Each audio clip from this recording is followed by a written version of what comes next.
Hej, vi vil igen i år lave en nytårsmenu. Vi har i år lavet den her fine kasse. Der bliver pakket til 2 personer og til 3 personer i kasserne. Det vil sige, at hvis man er 6 personer, så får man 2 kasser af 3 personer. Og der er en 4-retters menu i kassen. Derudover så har vi en vinmenu, der passer til, der kan laves tilkøb på. Vi har en børnemenu, en 3-retters børnemenu. Og så har vi en super lækker cheeseburger til dagen derpå. Med alt det kan I læse mere om på hjemmesiden. Og der kommer også billeder af det. Hej, så er det blevet tid til nytårsmenuen.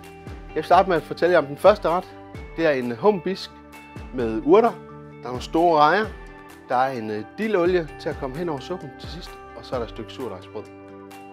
Velbekomme.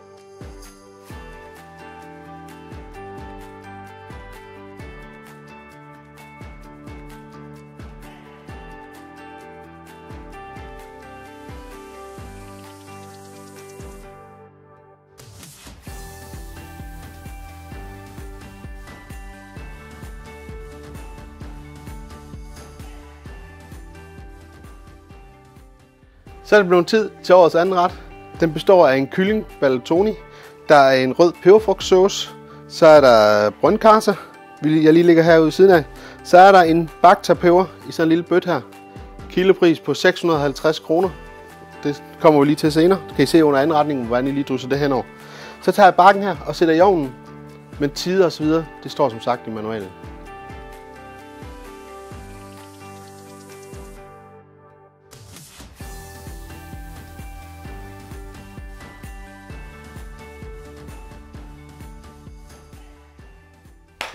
Så er der hovedret. Det bliver rigtig godt. Hovedretten består af en mør okse, der er vendt til en urtepanering, lavet på noget panko, noget persille og noget hvidløg og lidt sennep. Så skal vi have en rødvinssauce, og der er en ærtepuré, der er syltet rødløg, stegte svampe, og så er der nogle kartofler, vi lige skal op og koge. Og så skal vi lave en puré af det. Til at starte med, så tager jeg lige her og tager smøren op i bakken. Og så hælder kartoflerne ned i noget saltet vand, og skal simpelthen bare på koge.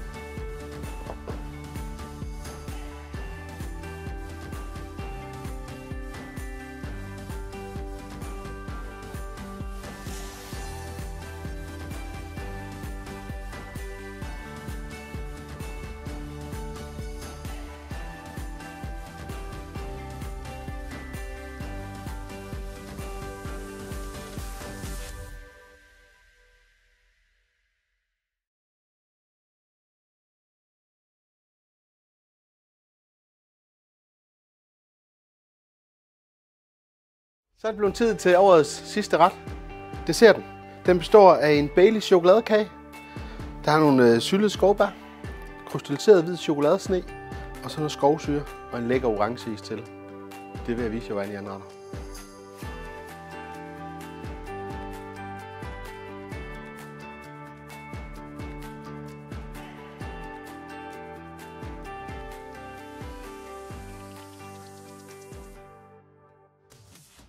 Det var årets nytårsmenu fra Torps Dinner.